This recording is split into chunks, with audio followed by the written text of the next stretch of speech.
ये देखिए बेटा, एक क्वेश्चन ऑब्जेक्टिव क्वेश्चन है। 4 cars A, B, C, D are moving on a level road. Their distance versus time graph are shown in figure. Distance time graph figure में दिया हुआ है। Choose the correct statement. Car A is faster than car D. ठीक, उसके बाद car B is slowest. Car D is faster than car C. Car C is the slowest. तो याद है हम लोग डिस्टेंस टाइम ग्राफ में ये सीखे थे कि जो स्लोप होता है ग्राफ का वो ऑब्जेक्ट की स्पीड को बताता है। तो देखिए आंसर क्या दिया, the slope of distance time graph represent the speed. Speed of object को रिप्रेजेंट करता है ये slope. From the graph it is clear that the slope of distance time graph of car B का जो slope है वो सबसे कम angle बना रहा है। देखिए इसका एंगल ज़्यादा है, इसका उससे ज़्यादा, इसका उससे ज़्यादा है, इसका उससे ज़्यादा है। तो इस तरह ये पता चल रहा है कि मतलब कार बी का जो एंगल है स्लोप वो सबसे कम है। और स्लोप से हम अंदाज़ा लगा सकते हैं कि किस कार की स्पीड ज़्यादा है और किसकी कम। बी वाले का एंगल बिल्कुल कम है तो इट इज़ द स्लोवेस्ट। देखिए car B is the slowest, car B is the slowest option सही है। ओके ठीक है, आगे बढ़ते हैं। अभी इस क्वेश्चन देखिए, which of the following figures represent uniform motion of a moving object correctly. कौन सा ये ग्राफ है जो कि यूनिफॉर्म मोशन को रिप्रेजेंट कर रहा है किसी ऑब्जेक्ट के। तो यूनिफॉर्म मोशन का मतलब ही होता है इक्वल टाइम में इक्वल डिस्टेंस। ठीक है, equal distance covers in equal interval of time. तो जब equal distance in equal interval of time होता है तो हमें ग्राफ कुछ इस तरह से मिलता है, एक कांस्टेंट स्लोप बनाता हुआ। देखिए A option is right. For uniform motion the distance time graph is a straight line. ठीक है, because in uniform motion object covers equal distance in equal interval of time. हमें ध्यान रखना होगा यूनिफॉर्म मोशन का जब भी डिस्टेंस टाइम ग्राफ होगा ऐसा ही होगा। आगे बढ़ते हैं। नेक्स्ट क्वेश्चन है, slope of velocity time graph gives. जो वेलोसिटी टाइम ग्राफ का स्लोप होता है उससे हम क्या पता लगा सकते हैं। तो भाई उससे तो हम लोग एक्सेलरेशन पता लगा सकते हैं। कुछ लोगों के दिमाग में आ रहा हो कि भाई डिस्टेंस और डिस्प्लेसमेंट भी तो पता करा लेते हैं, लेकिन डिस्टेंस और डिस्प्लेसमेंट स्लोप से नहीं, जो स्लोप के अंडर में एरिया बन रहा है उससे हम डिस्टेंस या डिस्प्लेसमेंट निकालते हैं। ठीक है, एरिया अंडर द स्लोप। लेकिन केवल स्लोप से अगर हमको जानकारी चाहिए तो slope of velocity time graph gives acceleration. Okay, from the given velocity time graph it can be inferred that the object is. इस ग्राफ को देखने से क्या पता चल रहा है, वेलोसिटी टाइम ग्राफ है और स्ट्रेट लाइन मिल रही है। इस ग्राफ को देखने से क्या समझ में आ रहा है कि ऑब्जेक्ट की मोशन कैसी होगी। तो भाई यूनिफॉर्म मोशन होगी, कांस्टेंट वेलोसिटी से चल रहा है ऑब्जेक्ट, उसकी वेलोसिटी तो चेंज नहीं हो रही है लेकिन टाइम बढ़ते जा रहा है।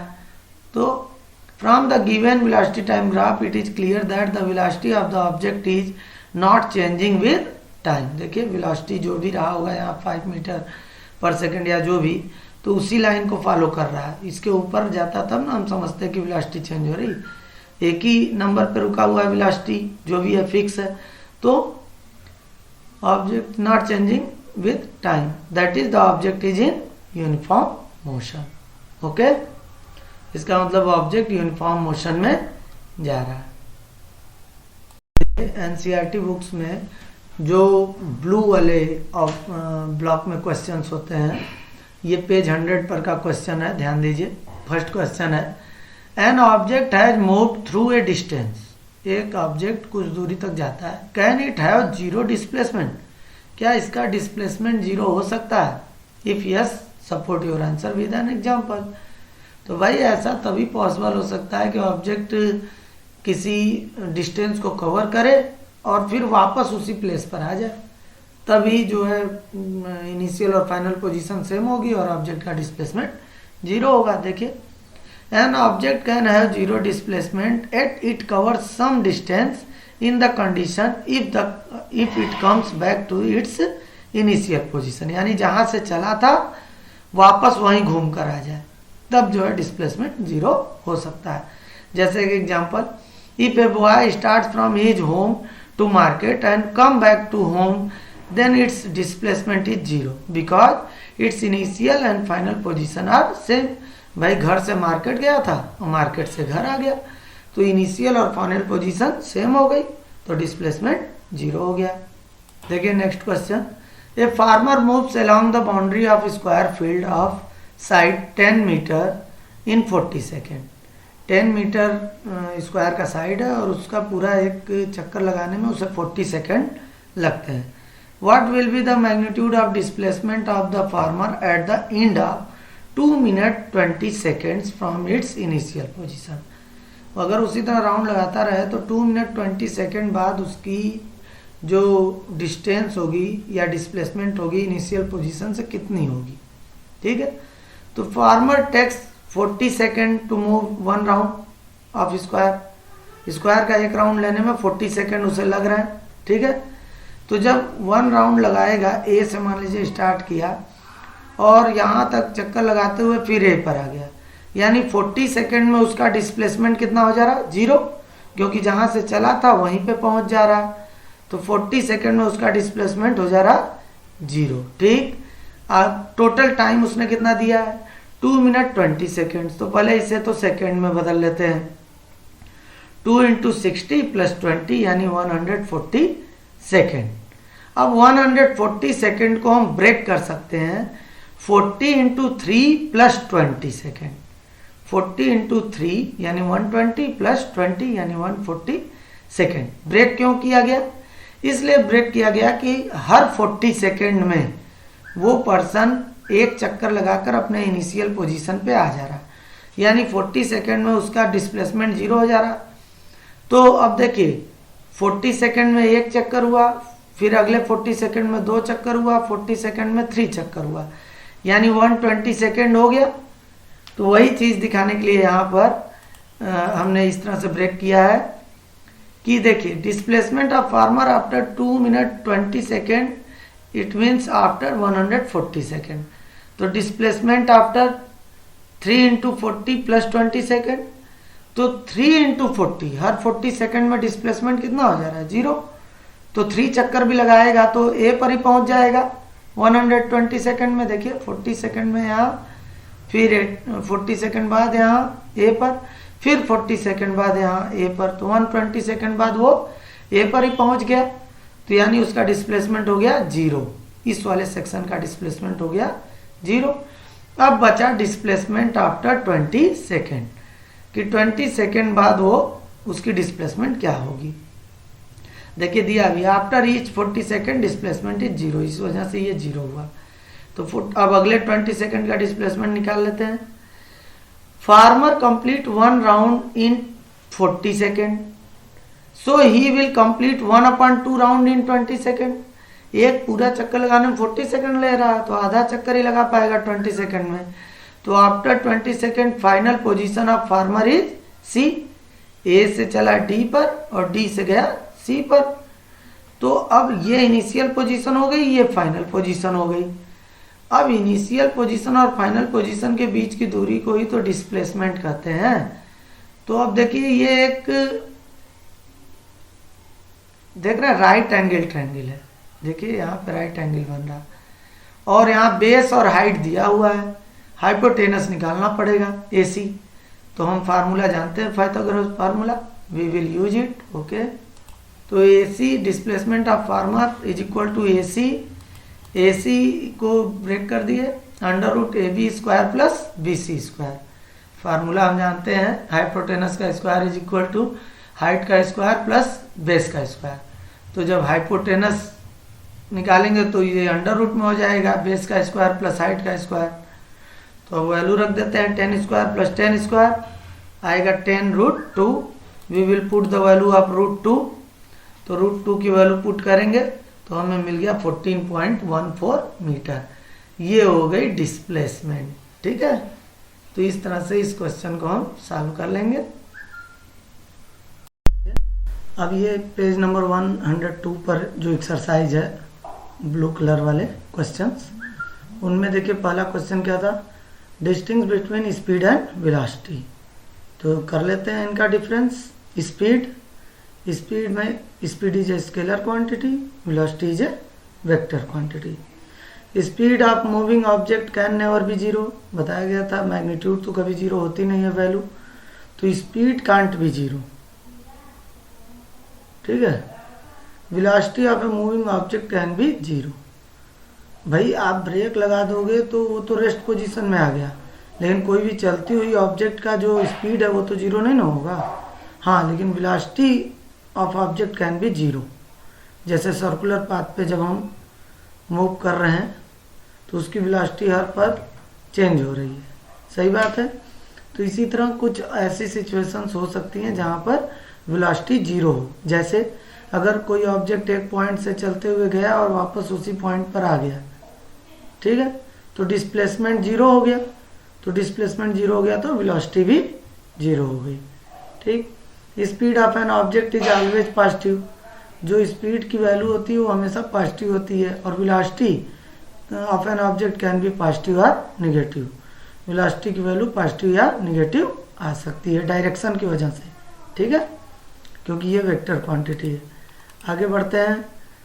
Under what conditions is the magnitude of average velocity of an object equal to its average speed. वह कौन सी कंडीशन हो सकती है जब एवरेज वेलोसिटी और एवरेज स्पीड दोनों का मैग्नीट्यूड सेम हो। तो बड़ा सीधा सा आंसर है, अगर ऑब्जेक्ट एक स्ट्रेट पाथ पे जा रहा है किसी ए स्टॉपेज से बी स्टॉपेज तक, तो ए स्टॉपेज से बी स्टॉपेज तक के बीच की दूरी भी वही हुई, ए से बीच की लंबाई, बी के बीच की लंबाई पाथ की, और उनके बीच का डिस्प्लेसमेंट भी वही हुआ। तो चाहे एवरेज वेलोसिटी निकालिए चाहे एवरेज स्पीड निकालिए, डिस्टेंस और डिस्प्लेसमेंट दोनों बराबर है और लगा हुआ टाइम भी बराबर है, इसलिए एवरेज वेलोसिटी और एवरेज स्पीड सेम आएंगे, ठीक है। अगला, what does the odometer of an automobile measure. भाई जो बाइक में और अदर व्हीकल्स में ओडोमीटर लगाता है वो क्या मेजर करता है, तो हम इसे स्टडी कर चुके हैं। Odometer of an automobile measures the distance travelled by it, कितना दूरी वो चला उसी चीज को ओडोमीटर मेजर करता है, ओके। एक नेक्स्ट क्वेश्चन देखिए। During an experiment A signal from A spaceship reached the ground station in 5 minute. किसी स्पेसशिप से ग्राउंड स्टेशन पर कोई सिग्नल भेजा गया, 5 मिनट में पहुंचा। What was the distance of the spaceship from the ground station. तो चलिए देखते हैं क्या क्या दिया है। स्पीड ऑफ सिग्नल दिया है, सिग्नल लाइट की स्पीड से चलता है, तो हम सबसे पहले स्पीड ऑफ सिग्नल दे दिया, वो है 3 × 10⁸ मीटर पर सेकेंड। फिर टाइम 5 मिनट है, इसको सेकेंड में बदल लेते हैं, 5 × 60 यानी 300 सेकेंड। तो अब आपको स्पीड भी मालूम है, टाइम भी मालूम है। अब डिस्टेंस पूछ रहा है कि स्पेसशिप से ग्राउंड के बीच की डिस्टेंस कितनी है, तो भाई कोई बात नहीं है, आप जो है फार्मूला जानते हैं, speed is equal to distance upon time, तो उसी फार्मूले को लगा देते हैं। तो speed is equal to distance upon time से हम डिस्टेंस निकालना है, तो distance is equal to speed into time. तो स्पीड 3 × 10⁸ इंटू 5 मिनट है, तो उसको सेकेंड बदले टाइम, तो आया 9 × 10⁻10 मीटर। इस तरह से हम कोई भी न्यूमेरिकल सॉल्व कर सकते हैं, बस हमें ये देखना होगा कि उसमें दिया क्या क्या है और पूछ क्या रहा है, ओके। Thank you. 103 पर भी कुछ क्वेश्चंस हैं।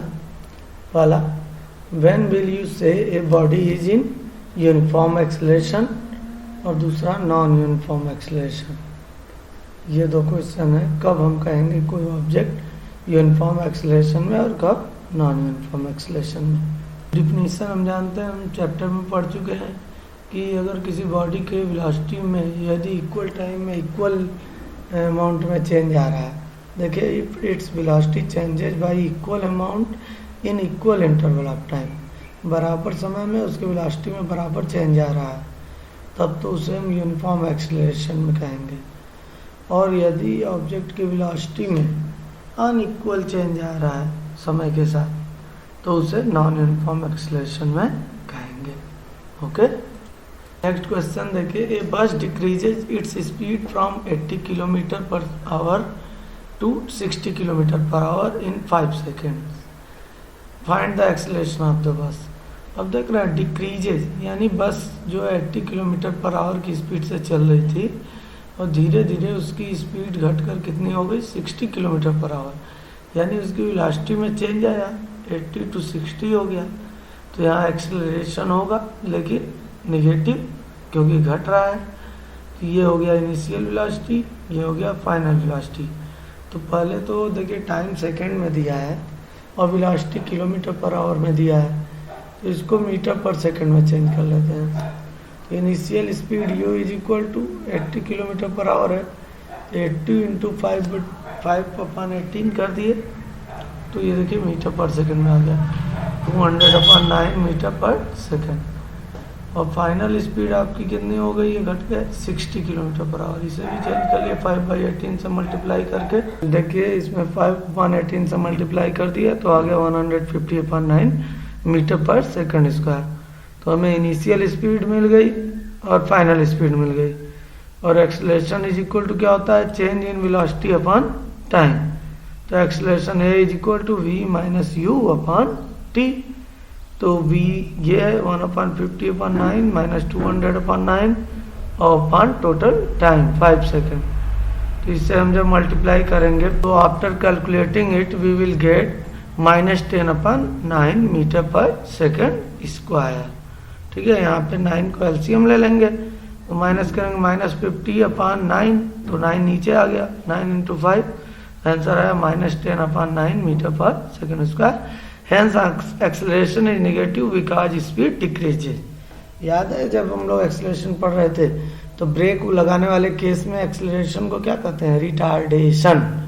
तो उसका साइन निगेटिव आता था, क्यों, क्योंकि जो वेलोसिटी है वो घट रही है और यही वेलोसिटी अगर बढ़ती हुई रहती चेंज होता तो पॉजिटिव आती वैल्यू। ठीक, नेक्स्ट क्वेश्चन देखिए, a train starting from a railway station and moving with uniform acceleration attains a speed 40 kilometre पर आवर। ठीक है, 40 किलोमीटर पर आवर की स्पीड अटेन किया 10 मिनट में। ठीक है, रेलवे स्टेशन से जब ट्रेन स्टार्ट हुई तो यू दिया हुआ है, तो सबसे पहले अरे यू तो 0 होगा क्योंकि इनिशियल वेलोसिटी क्या होगी, स्पीड 0, रुकी हुई थी गाड़ी। उसके बाद उसने चलना स्टार्ट किया और 10 मिनट में इतना की वेलोसिटी अटेन कर लिया, तो v हो गया ये 40 किलोमीटर पर आवर। तो किलोमीटर पर आवर को मीटर पर सेकंड में कन्वर्ट कर लीजिए 5/18 से मल्टीप्लाई करके, तो यह 100/9 मीटर पर सेकंड। और टाइम मिनट में दिया, इसे भी सेकंड में बदल लेते हैं, तो 1 minute is equal to 60 second, तो 10 minute is equal to 10 into 60 600 second. तो फाइंड इट्स एक्सेलरेशन, एक्सेलरेशन पता करना है, तो फार्मूला वही है एक्सेलरेशन का, acceleration equal to change in velocity upon time. तो चेंज यानी v minus u upon t, v है 100/9 माइनस u 0 अपॉन टाइम यानी 600। After calculating it we will get 1/54 metre पर सेकेंड स्क्वायर। ठीक,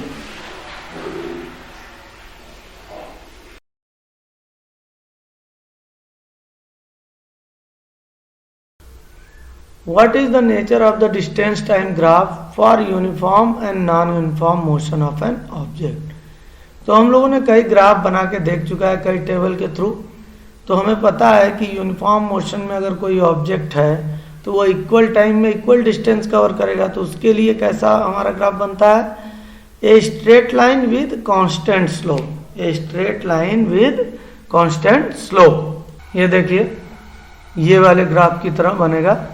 ठीक है, ए straight line with constant slope, ये uniform motion के लिए ग्राफ था। और नॉन यूनिफॉर्म मोशन के लिए क्या था कि ये कर्व्ड लाइन विद इंक्रीजिंग और डिक्रीजिंग स्लोप, इंक्रीजिंग स्लोप और डिक्रीजिंग स्लोप के रूप में नॉन यूनिफॉर्म मोशन के लिए हम लोगों ने ग्राफ बनाया था। तो ये हमें दिमाग में रखना है। ओके, अगला क्वेश्चन देखिए, what can you say about the motion of an object whose distance time graph is a straight line parallel to the time axis. तो अब डिस्टेंस टाइम ग्राफ है और पैरेलल टू टाइम एक्सिस है, तो distance मतलब change नहीं हो रही है। देखिए यहाँ फिक्स डिस्टेंस है, बस टाइम बढ़ रहा है इधर की तरफ। तो इसका मतलब ऑब्जेक्ट रेस्ट में है, एक जगह पे है। समय बीतता जा रहा है, वो अपनी पोजीशन नहीं चेंज कर रहा है, तो इसका मतलब object is in rest. Distance time graph is parallel to time axis, it means that the distance of the object is not changing with time, that is object is at rest. Okay, देखिए अगला question कर रहा है, what can you say about the motion of an object if its speed time graph is a straight line parallel to the time axis. वहां distance time graph था, यहाँ speed time graph है।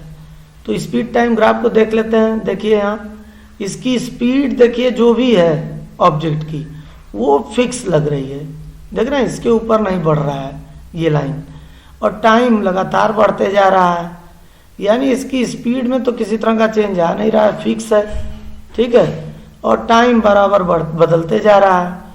तो इसका मतलब जो ऑब्जेक्ट चल रहा है वो कांस्टेंट स्पीड से चल रहा, केवल टाइम बीत रहा है, स्पीड में कोई चेंज नहीं आ रहा।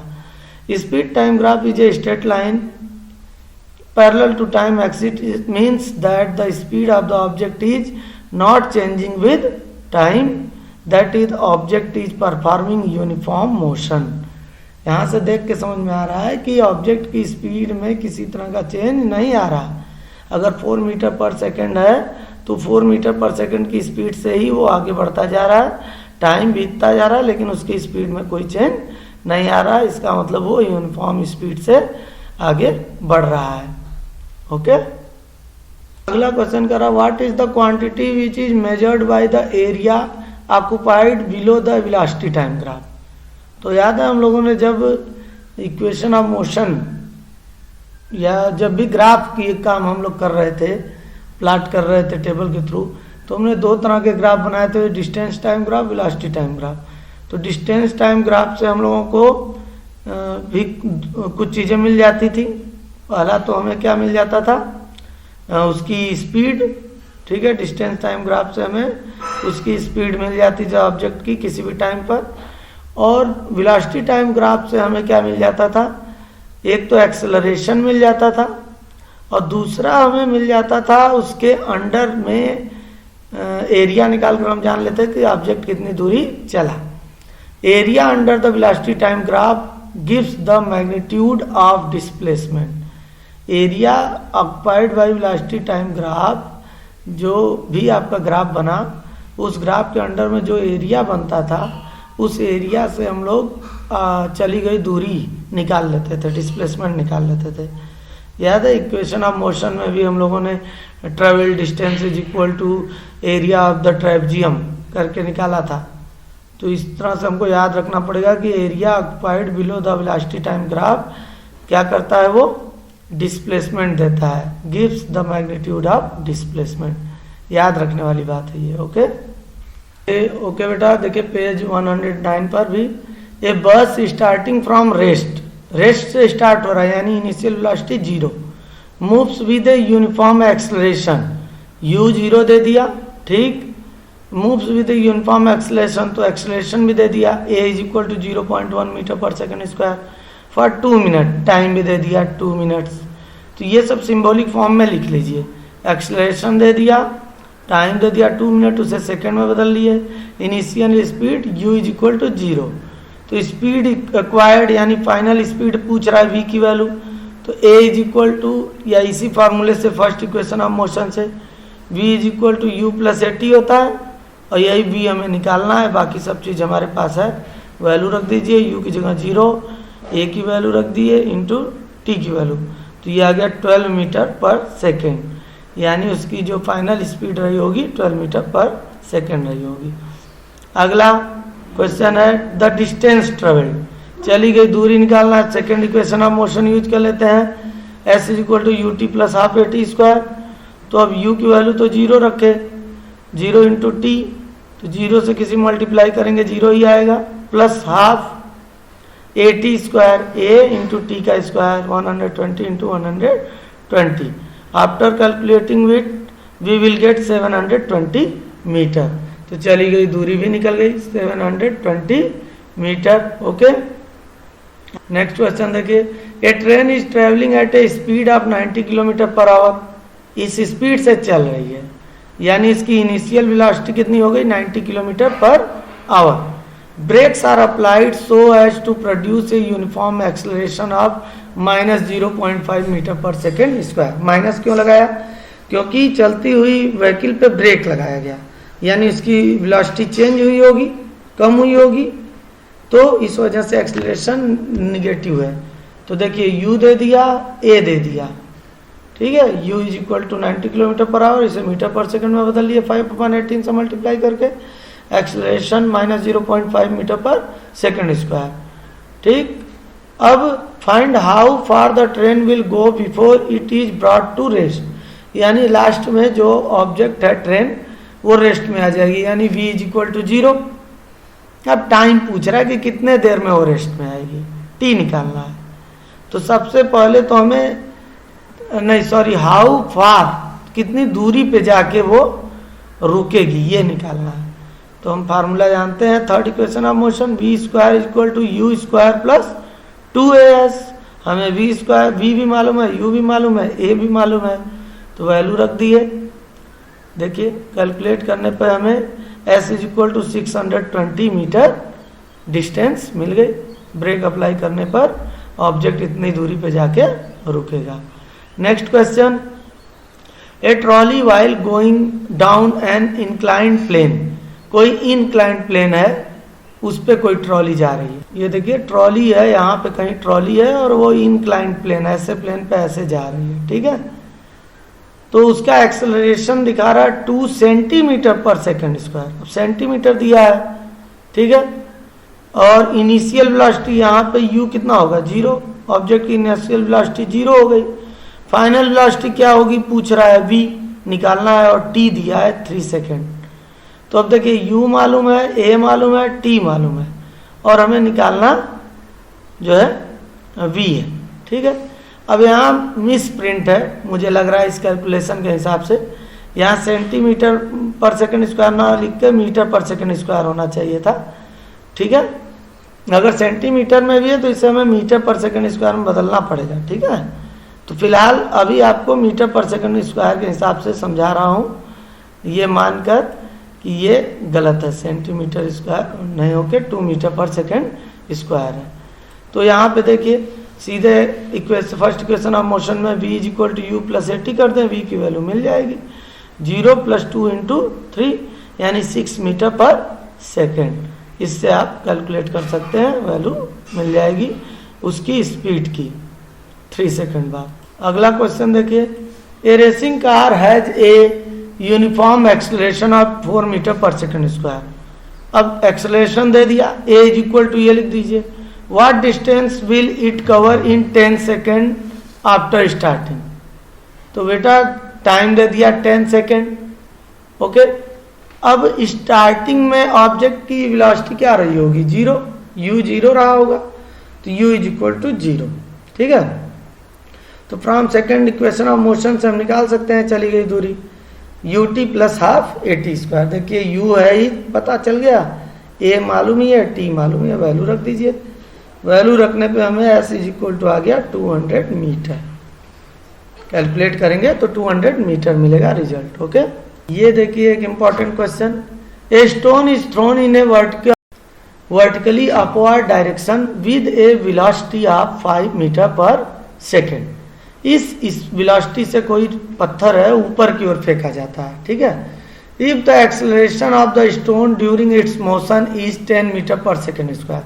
तो इस वेलोसिटी से फेंका जा रहा है, ठीक है। तो u हो गया ये इनिशियल वेलोसिटी 5 मीटर पर सेकेंड, और एक्सेलरेशन दे रहा है a is equal to 10 metre पर सेकेंड स्क्वायर, ठीक है। अब ऊपर की ओर फेंका जा रहा है, और चूंकि ग्रेविटी नीचे की ओर काम करती है तो उल्टा जा रहा है ना ग्रेविटी के, इसलिए एक्सेलरेशन को निगेटिव ले लिए माइनस साइन के साथ, क्योंकि जो ग्रेविटी है उसकी स्पीड को घटाएगा ना। कोई चीज़ को ऊपर आप फेंकेंगे, आपने कोई चीज़ ऊपर फेंका और अर्थ उसको नीचे खींच रही है, तो उसकी वेलोसिटी को घटाएगा, इसलिए एक्सेलरेशन उसका ले लिए निगेटिव -10 मीटर पर सेकेंड स्क्वायर। देखिए negative sign is due to upward direction, ठीक। अब फाइनल वेलोसिटी क्या होगी, जब ऑब्जेक्ट को आप ऊपर फेंकोगे तो धीरे धीरे धीरे जाते जाते अर्थ चूंकि नीचे की ओर फोर्स लगा रहा है, तो एक ऐसा पॉइंट आएगा ऊपर जाकर जहां बॉल रुक जाएगी, तो वही फाइनल वेलोसिटी होगी।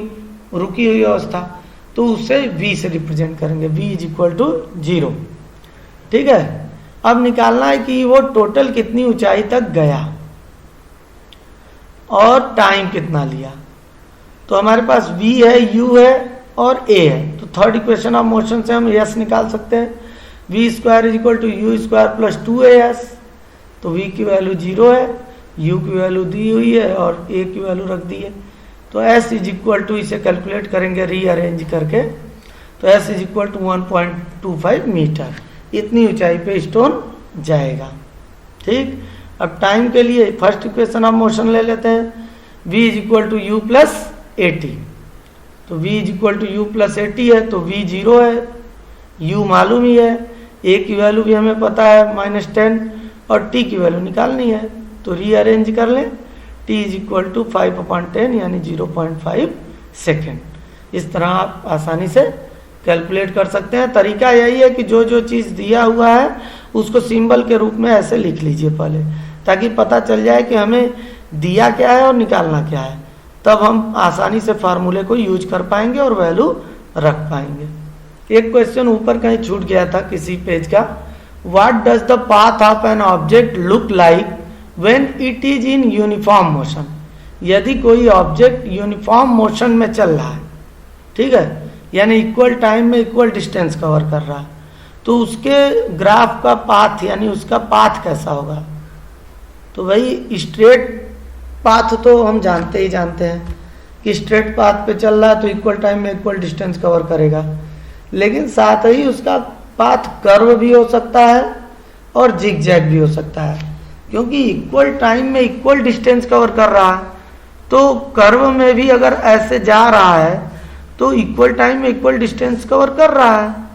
ठीक है, कर्वी पाथ पर भी कुछ बुक्स में केवल स्ट्रेट पाथ दिया हुआ है और कुछ बुक्स में ये तीनों आंसर दिया हुआ है। तो देखते हैं इसका आंसर क्या है। तो इसको देखिए, मैंने नेट पर भी सर्च किया और ये आंसर मिला, the path of an object looks like line यानी straight line, zig zag line and curve इसेट्रा।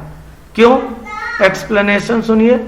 Uniform motion refers only to speed of the object. Uniform motion क्या बताता है, किसी ऑब्जेक्ट के स्पीड को, कि इक्वल टाइम में इक्वल डिस्टेंस कवर करता है। If object continues to move in fix direction, यदि कोई ऑब्जेक्ट लगातार किसी एक फिक्स डायरेक्शन में जा रहा है, चाहे वो पाथ कोई भी हो, स्ट्रेट हो, कर्वी हो, जिग जैग हो, then path will look like the straight line.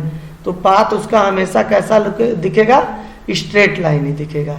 ठीक है, किसी पर्टिकुलर रेंज तक ले तो उसकी भाई स्पीड को रिप्रेजेंट करता है यूनिफॉर्म मोशन, तो वो पाथ हमें कर्वी भी दिख सकता है, जिग जैग भी दिख सकता है, लेकिन किसी पर्टिकुलर पॉइंट तक वो अगर उसे ध्यान से देखा जाए तो वो स्ट्रेट लाइन ही दिखेगा।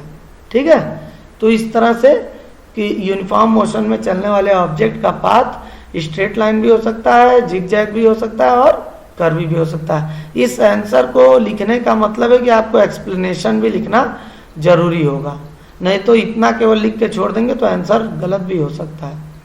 Okay, thank you. यदि आपको वीडियो पसंद आया और आपको ऐसे ही और वीडियो चाहिए तो आप चैनल को सब्सक्राइब कर दें।